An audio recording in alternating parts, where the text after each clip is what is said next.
مسعود صاحب چاہیں گے کہ آپ اس حوالے سے بھی آپ تھوڑا سا تفصیل سے روشنی ڈالیں کہ جنگیں صرف ساز و سامان کی موجودگی سے نہیں جیتی جاتی ہیں، جس پر گھمنڈ ہے، جس پر غرور ہے، بھارت کا ہمیشہ سے رہا ہے، وہ غرور ہم نے خاک پہ ملا دیا آج سے ایگزیکٹلی 1 سال پہلے، اور اس سے پہلے بھی بہت بار بتا دیا، کیونکہ جنگیں تو جیتی حوصلوں سے جاتی ہے، جو حوصلہ پاک فوج میں ہمیں دکھتا ہے، شہداء کی ماؤں میں ہمیں نظر آتا ہے۔ مسعود صاحب فیلڈ مارشل نے اپنی تقریر میں بھی بات کی ہے، اور جب انہوں نے بات کی پاکستان کی بات کی، اور ایک ون آف دی ایزمپشن جو انڈیا کے حملے کا یہ بھی تھا کہ پاکستان میں پولرائزیشن ہے، دی سوسائٹی ڈیوائڈڈ ہے، اور یہی رائٹ ٹائم ہے وی کین اسٹرائک، اور انہوں نے اس سے فائدہ اٹھا سکتے ہیں۔ اور پھر ان کو یہ بھی ایزمپشن تھی پاکستان سے پرووکیشن ہوگی نہیں، اس کے بعد دے ڈونٹ سی کہ کئی ایک میننگ فل رسپانس پاکستان سے آئے گا ان حالات و واقعات میں۔ لیکن contrary to their expectation, even Pakistan کے اندر ہم نے دیکھا پوری قوم جو تھی متحد ہو گئی تھی، پاکستان کے جھنڈے کے نیچے جمع ہو گئی تھی، اور پاکستان افواج پاکستان کے ساتھ کھڑی ہم نے دیکھا۔ اور اسپیشلی ہم نے یہاں پہ دیکھا کہ جہاں میزائل گرے ہیں وہاں پہ ہزاروں لوگ جمع ہو جاتے تھے۔ دیٹ از دی ریزیلینس اور ریزالو تھا جو پاکستانی قوم کا۔ تو اس سے یہ ہوتا ہے جنگیں دیکھیں فوجیں جیتتی ہیں جب قومیں ساتھ ہوتی ہیں۔ تو اس کا برملا اظہار ہم نے مارکے حق اور بنیاد المرصوص میں دیکھا، ایک ایسا ولولہ تھا، ایک ایسا جذبہ تھا، اور جس طریقے سے جس سے آپ دیکھیں مرال بڑھتا ہے جب آپ دیکھتے ہیں، جب آپ کو سپورٹ کی جاتی ہے، جب قوم کی طرف سے آپ کو ایک سپورٹ کا اظہار ہوتا ہے، آپ کی مدد ہے، یا آپ کے کوئی ایسے بیان آ جاتے ہیں، تو اس سے یہ زبردست کام ہوتا ہے۔ اس سے پولیٹیکل لیڈرشپ تھی، جس طریقے سے پرائم منسٹر تھا، پریزیڈنٹ تھا، کیبنٹ تھا، جس طرح کلیئرٹی کے ساتھ فیلڈ مارشل نے اس کا اظہار بھی کیا تھا۔ سو دیکھیں قومیں جب اس طرح ساتھ ہوتی ہیں، پھر ایک امپورٹنٹ ہے، سیکنڈ ہے لیڈرشپ بہت کاؤنٹ کرتی ہے۔ جب بھی ایسے واقعات ہوتے ہیں پولیٹیکل لیڈرشپ کی گائیڈنس ہوتی ہے، ویژن ہوتا ہے، باقی ایگزیکیوٹ جو کرنے والے آرم فورسز ہوتے ہیں۔ اور پھر اس میں جو دیکھیں دی پیوٹل رول جو تھا وہ فیلڈ مارشل کا تھا، دی کلیئرٹی کے ساتھ، جس اسٹریٹجک ویژن کے ساتھ، اسٹریٹجک کلیئرٹی کے ساتھ جو ڈیسیجنس لیے گئے ہیں، اسپیشلی فوج کے اندر سب سے امپورٹنٹ کام ہوتا ہے وائل اٹ از ہیپننگ، جب آپ فیصلہ سازی کرتے ہیں جی اور بولڈ ڈیسیجن کرتے ہیں، تو وہ انہوں نے کیا۔ اور اسی طریقے سے چیف آف اسٹاف کو ہم نے دیکھا بابر سدھو کو، جس طریقے سے انہوں نے کنسپٹ ملٹی ڈومین کا آپریٹ لانچ کیا، اور جس طریقے سے ہم نے دنیا کو بالکل حیران کر دیا کہ ہاؤ کم کہ پاکستان جیسے ملک جو 6 times smaller than India, $86 billion کا بجٹ، ہمارا $9 بلین کا بجٹ، بٹ اسٹل وی جی prevail jet and seize multi domain میں فیکٹرز جو تمام، جس طرح آج فیلڈ مارشل نے مینشن کیا، الیکٹرانک وارفیئر، آپ کا اسپیس تھا، آپ کا آرٹیفیشل درست انٹیلیجنس کے ساتھ، بالکل ایواکس کے ساتھ، گراؤنڈ ہیڈ کوارٹرز کے ساتھ، ایوری تھنگ، اور پائلٹ کے ساتھ لنک ہے۔ سو دے آر جی گیٹنگ ریئل ٹائم انٹیلیجنس، اور پھر اس کے بعد پریویل کر گئے۔ سو میرا بالکل، خیال میں اور انٹیلیجنس کا استعمال، ٹیکنالوجی کا استعمال بخوبی طور پر جو ہے وہ ہم نے اور دیکھا کہ شیری ایسا سامنے ہے کہ آیا۔ پاکستان نے ہمیشہ رسپانسبل سٹیٹ کا جو ہے کردار بالکل نبھایا ہے، لیکن بھارت کی طرف سے ہم نے ہمیشہ اگریسو پوسچر جو ہے نا وہی دیکھا ہے۔ تو میں چاہوں گی کہ بابر علاؤدین صاحب کی جانب چلیں اور ان سے بھی جاننے کی کوشش کریں۔ بابر صاحب، آپ کے کیا جذبات تھے 1 سال پہلے جب یہ جنگ ہو رہی تھی؟ یقیناً آپ بھی اپنے تجزیہ بھی پیش کر رہے ہوں گے، کیا جذبات تھے اس ٹائم کور کرتے ہوئے، اور آج 1 سال کے بعد کتنا فرق آپ کو دکھائی دیتا ہے؟ پاک فوج یقیناً وہ والی فوج نہیں رہی، پاکستان وہ والا پاکستان نہیں رہا۔ 1 سال کے بعد پاکستان کا سٹیٹس بہت اپ ہوا ہے، ہماری فوج کا سٹیٹس بہت اپ ہوا ہے، پوری دنیا سراہ رہی ہے۔ ڈونلڈ ٹرمپ جو ہے وہ بار بار تعریف کر رہے ہیں فیلڈ مارشل کی، ہماری افواج پاکستان کی اور پاکستان کی۔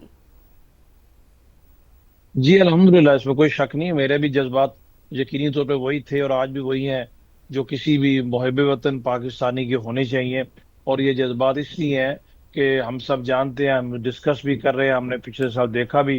کہ جس طریقے سے پاکستان کی بہادر مسلح افواج نے ہر پاکستانی کا سر فخر سے بلند کیا، اور جب اتنی مضبوط آپ کی فوج ہو جو اتنے آپ سے بڑے دشمن کو جارحیت کے مقابلے میں اس کو ناکو چنے چبوائے، تو پھر اسی طریقے سے قوم کا سر فخر سے بلند ہوتا ہے۔ اور آج آپ ہر جگہ اس کی بات چیت بھی سن رہے ہیں، اور جیسے آپ نے کہا کہ یہ فتح وہ ہوتی ہے یا آپ کی صلاحیت یا قابلیت وہ ہوتی ہے جو آپ خود سے دنیا کو نہ بتائیں، دنیا اس کو خود سے جانتے ہوئے اس کا اظہار کرے۔ صرف امریکی صدر نہیں، دنیا کے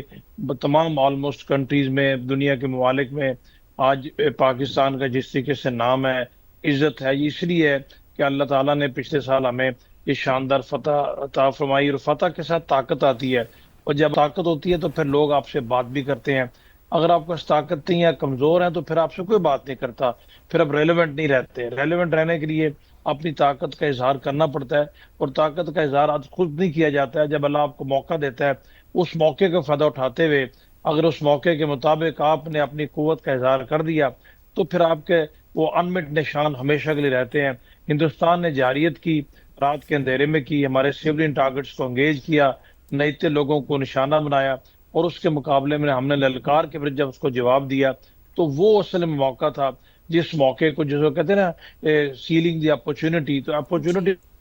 پورے طریقے سے استعمال کرتے ہوئے ہماری فوجی قیادت نے اور سیاسی قیادت نے جو اس وقت کمال کر دکھایا، وہ اس کمال کے آج ہم سب سمر اسے ہم ڈسکس بھی کر رہے ہیں، جشن فتح بھی منا رہے ہیں، دنیا میں ہمیں ہر جگہ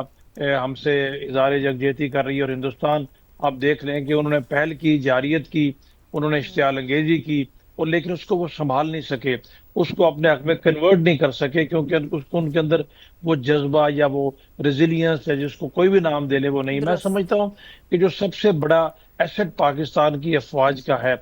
جس کا کوئی توڑ دشمن کے پاس نہ آج ہے نہ کبھی ہو سکتا ہے، چاہے ٹیکنالوجی جتنی مرضی ترقی کر جائے، وہ ہے پاکستانی فوج۔ یعنی میں جب فوج کی بات کرتا ہوں اس میں بری، بحری اور فضائیہ کی متینوں کی بات کرتا ہوں، جو ان کے افسروں اور جوانوں میں جو جذبہ حریت ہے، جو شوق شہادت ہے یا جذبہ شہادت ہے، اس کا کوئی دنیا میں جواب نہیں ہے۔ اور یہ جو ہماری مین پاور ہے، ہیومن ریسورس ہے، یہ اتنی انبلیویبل ہیومن ریسورس ہے کہ اس کا جواب کہاں سے لے کے آئیں گے، اس کا توڑ کہاں سے کریں گے؟ اور یہی دشمن میں سب سے زیادہ دھاگ اٹھاتی ہے، کٹنگ ایج یہی ہے، جس کو صحیح معنوں میں کٹنگ ایج کہتے ہیں نا جی، تو یہی فرق ہے پاکستان اور ہندوستان میں، یا پاکستان یا دنیا کی کسی بھی فوج میں، بالخصوص جب پاکستان کی فوج کے افسر اور جوان ہندوستان کے ساتھ نبرد آزما ہوتے ہیں تو وہ جذبہ اور وہ جوش شہادت یا شوق شہادت، وہ جس کو وطن پہ ناموس پہ قربان ہونے کی بات کہتے ہیں، وہ اتنے گنا بڑھ جاتا ہے کہ اس سے دشمن پہ داغ بیٹھتی ہے، اور فیصلہ کن کردار یہی چیز ادا کرتی ہے۔ ایئر فورس کے پائلٹس کو بھی آپ کو روکنا پڑتا ہے کہ بھائی جس کا مشن ہے وہی جائے، فوج کے افسروں اور جوانوں کو بھی، نیوی کے افسروں اور جوانوں کو بھی یقین کیجئے روکنا پڑتا ہے۔ یہ بریگیڈیئر مسعود یہاں پر بیٹھے میری بات سے اتفاق کریں گے، ہم نے اپنی آنکھوں سے چیزیں دیکھی ہوئی ہیں کہ ان نوجوانوں کو صحیح معنوں میں ہر کوئی جانا چاہتا ہے، ہر کوئی اپنے وطن کی خاطر اپنی جان قربان کرنا پڑتا ہے، لیکن ان کو بتانا پڑتا ہے کہ آپ کے جذبے کو سلام، لیکن جس کا ٹاسک ہے صرف وہی جائے، دوسروں کو بھی موقع ملے گا۔ یہ وہ چیز ہے جس کا کوئی جواب دشمن کے پاس نہیں ہے، اور یہ وہ چیز ہے جس کا جواب کبھی ہو سکتا بھی نہیں ہے، چاہے ٹیکنالوجی کہیں کی کہیں پہنچے۔ باقی جہاں تک پیشہ ورانہ صلاحیت کا تعلق ہے، پیشہ ورانہ صلاحیت میں بھی پاکستان کی افواج کا دنیا میں کوئی ثانی نہیں۔ اور آج کے دن کی مناسبت سے جو چیف آف ڈیفنس فورسز کا خطاب تھا، میرا خیال وہ اس میں تمام انہوں نے ایریاز کور کیے ہیں، اور ان کی طرف سے بابر صاحب بالکل آپ درست کہہ رہے ہیں۔